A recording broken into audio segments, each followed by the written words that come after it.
বর্তমান প্রধানমন্ত্রীর কাছে আপনাকে বলতে চাই যে যেই দরবারে আপনি জিয়ারত করেছেন, তবারকের গুরু দিয়েছেন, সেই দরবারে আওলাদ বাবা শাহ আলীর মুগদাদি মাজারে হাত দিয়েছে, আপনার প্রশাসন কোথায়?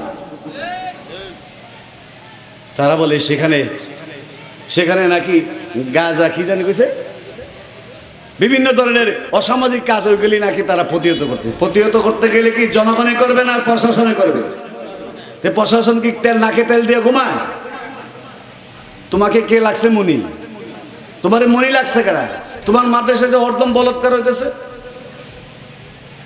11 বছর মেয়েরে 7 মাসে অন্তঃসত্ত্বা করতেছো, ছাগল পর্যন্ত তোমাদের কাছে নিরাপদ না, গুরু পর্যন্ত নিরাপদ না।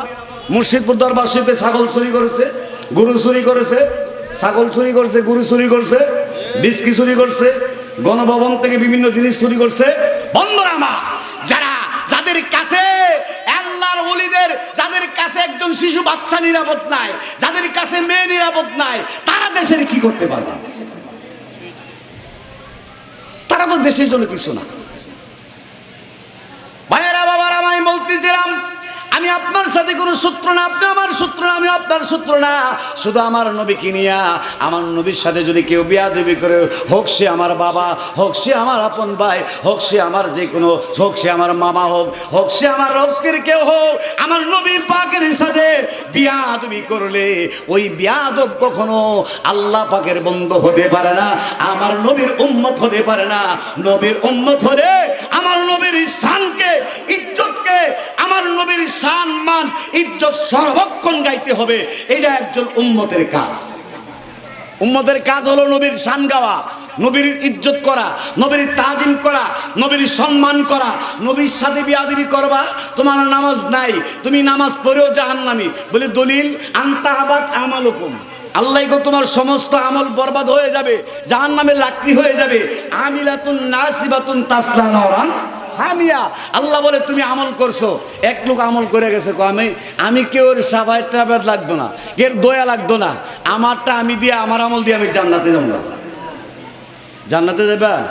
জান্নাতে যাওয়ার জন্য সে রেডি হয়ে গেছে, সে আমল করে যখন জান্নাতে যাওয়ার জন্য রেডি হলো, তার সামনে এক গ্লাস পানি নিয়ে ঘুরতেছে, তার এমন পানির পিপাসা লাগছে, পানির পিপাসা লাগছে। নারে তাকবীর, নারায়ে রিসালাত, নারায়ে রিসালাত। আমাদের শ্রদ্ধেয় ভাই জনাব হুমায়ুন কবির ভাইয়ের আগমন, কারি সাহেব হুজুরের আগমন, জোরে বলেন না মারহাবা, মারহাবা, মারহাবা। এই যে আমার এক ভাই, আমার জনাব মোহাম্মদ হুমায়ুন ভাই, আল্লাহ তাকে অন্তঃস্থল থেকে দোয়া করি, হায়াতের মধ্যে অপরন্ত বরকত দান করুন। সবাই মন থেকে বলেন আমিন, আরো জোরে বলেন আমিন। নবীর সৈনিকদের জন্য দোয়া করবেন। আর নবীর পাগল যারা হয়েছে তাদের ইতিহাস আছে না নাই? নবীর জন্য যারা জীবন দিয়ে গেছে তাদের নাম স্বর্ণ করে লেখা আছে না নাই? আপনারা কথা বলেন না, আছে না নাই? যেমন হযরতে হানজালা রাদিয়াল্লাহু তাআলা আমার নবীর জন্য জীবন দিলেন। ভাইরা বাবারা আমার, হযরতে হানজালা রাদিয়াল্লাহু তাআলা তিনি সবে মাত্র বিবাহ করলেন, রাতে বাসর, স্বামী স্ত্রী বাসর যাপন করলেন, বাসরাত্রি পালন করলেন। সকালবেলা তার কানের মধ্যে আওয়াজ এসেছে, আমার দয়াল নবী হুদির জমিনে শহীদ হয়ে গেছে। হানজালা ফরজ গোসলকে তিনি তোয়াক্কা করলেন না, পানির সামনে থেকে তিরঙ্গা তলোয়ার নিয়ে বের হয়ে গেলেন। মনোযোগ, হযরতে হানজালা আমার নবীর একজন সৈনিক, তিনি সবে মাত্র বিয়ে করলেন, রাত্রে বাসর যাপন করলেন, স্বামী স্ত্রী সাক্ষাৎ করলেন। সকালবেলা তিনি ফরজ গোসল করার জন্য গোসলখানায় গেলেন। কানের মধ্যে আওয়াজ আসলো, আমার দয়াল নবী শহীদ হয়ে গেছে। এই শব্দটা শোনার সাথে সাথে হযরতে হানজালা লাঙ্গা তলোয়ারটা নিয়ে বের হয়ে গেল। বন্ধুরে, ও রামশঙ্করপুরের যুবক ভাইরা, পর্দানিশের মা বোনেরা, কার কথা কথা শুনে গুরু কোথায় কান দিয়ে ঘুরতেছো? কানে সিলে কান নিয়ে গেছে, কানে হাত না দিয়া তুমি দূরতেছো, একটু দূর দাও কানের মধ্যে হাত দিয়া।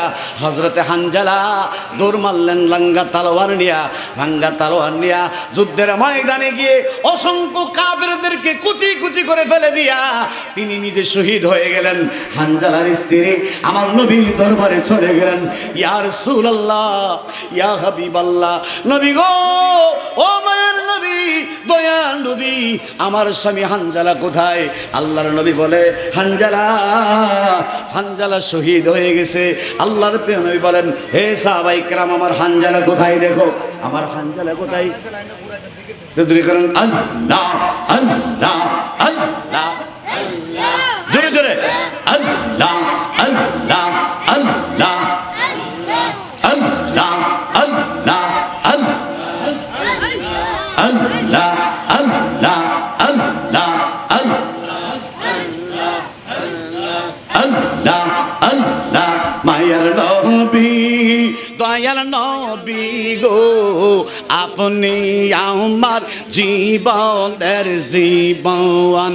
আল্লাহ আল্লাহ আল্লাহ আল্লাহ আল্লাহ আল্লাহ আল্লাহ, আপনি আমার জীবন সাথী, অন্ধকার কবরের বাতি, আপনাই সারা বাসে না দিল